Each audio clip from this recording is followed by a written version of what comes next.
Tatlong tahimik na pagkakamali na unti-unting humihina ang kondisyon ng alaga. Bossing, may mga alaga na maayos ang lahi, maganda ang pakain, kumpleto sa supplements. Pero napapansin mo ba? Habang tumatagal, parang hindi na kasing linaw ang galaw. Parang mas madaling mapagod at parang hindi na umaabot ang sigla hanggang huli. Hindi ito tsamba. May tatlong tahimik na pagkakamali na madalas ginagawa araw-araw. At ito ang unti-unting nagpapababa ng kondisyon ng alaga. Kahit hindi mo namamalayan.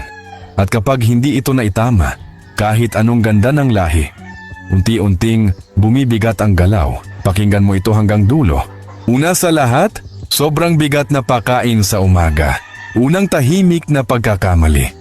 Sobrang bigat na pakain sa umaga. Maraming nag-aakala na kapag mabigat ang unang pakain, mas lalabas ang lakas ng alaga sa buong araw.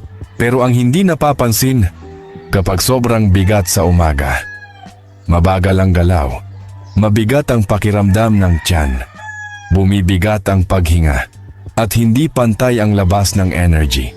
Kaya kahit kumpleto ang pakain, parang hirap humakbang, parang madaling mapagod. Ayusin. Sa umaga, gaan lang ang pakain. Sa hapon, ibinibigay ang mas buo at mas mabigat na kain para pantay ang labas ng lakas buong araw.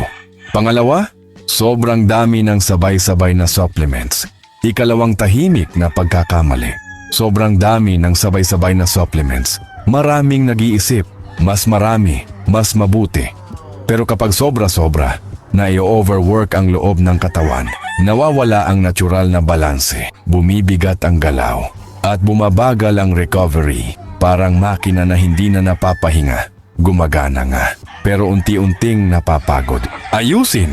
Piliin lang ang tunay na kailangan, hindi paramihan, kundi tamang oras at tamang kombinasyon. At ang panghuli, kulang sa tahimik na pahinga. Ikatlong tahimik na pagkakamali. Kulang sa tahimik na pahinga. Kahit maganda ang pakain, kahit kumpleto ang binibigay. Kapag maingay, mainit at magulo ang pahingahan, hindi buo ang energy, hindi malinaw ang galaw, at maagang bumibigat ang pakiramdam. Ayusin. Siguraduhin na tahimik, presko, at malinis ang pahingahan araw-araw. Paalala? Hindi sa dami ng ginagawa nasusukat ang ganda ng kondisyon. Hindi sa dami ng vitamins. Hindi sa dami ng halo. Hindi sa dami ng binibigay. Ang totoong matibay na kondisyon ay galing sa sistema, disiplina at consistency. Kapag maayos ang sistema, alam ng katawan kung kailan kakain, kailan gagalaw, kailan magpapahinga. Kapag may disiplina, hindi pa bago-bago ang oras. Hindi pa bigla-bigla ang bigay. Hindi palit-palit ang timpla.